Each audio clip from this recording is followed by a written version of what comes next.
ಏನಾದರೂ ಭದ್ರತೆ, ಪ್ರಾಮಾಣಿಕತೆ, ಶಾಂತಿಯ ಬಗ್ಗೆ ಕಲ್ಪನೆ ಇದ್ದರೆ ಯಾರ ಬಗ್ಗೆ ಮಾತನಾಡಬೇಕಾಗಿತ್ತು ಅಂತಂದರೆ ಅಲ್ಲಿಯ ಕಿಡಿಗೇಡಿಗಳ ಬಗ್ಗೆ ಮಾತನಾಡಬೇಕು.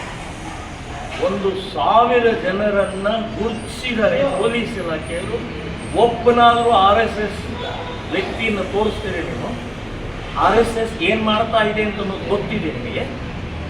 ಸುಮ್ಮನೆ ನಾಲಿಗೆ ಇದೆ ಅಂತ ಹೇಳಿ ಏನಾದರೂ ಬೊಗಳಕ್ಕೆ ಹೋಗಬೇಡಿ ಲಕ್ಷ್ಮಣ್ ಅವರೇ. ನಿಮ್ಮ ಬೊಗಳುವಿಕೆಯಿಂದ ಇವತ್ತು ಜನ ನಿಮ್ಮನ್ನ ಉಗುಳ್ತಾ ಇದ್ದಾರೆ, ಚೀಟು ಅಂತ ಇದ್ದಾರೆ. RSS ಏನು ಅಂತ ಜಗತ್ತಿಗೆ ಗೊತ್ತು. ಈ ರೀತಿಯ ಕಿಡಿಗೇಡಿತನ ಮಾಡುವಂಥದ್ದು ಯಾರು ಅಂತ ಜಗತ್ತಿಗೆ ಗೊತ್ತಾಗಿದೆ. ಸೊ ಅದನ್ನು ಬಿಟ್ಟು ನೀವು RSS ಅನ್ನ ಹೇಳಿಕೆ ಕೊಟ್ಟಿದ್ದು ಅಕ್ಷಮ್ಯ ಅಪರಾಧ.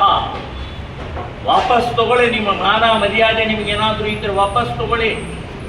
ನಿಮ್ಮ ಇದನ್ನು ಉಳಿಸ್ಕೊಳ್ಳಿ ಅನ್ನುವಂಥದ್ದು ನಾನು ಹೇಳ್ತೇನೆ.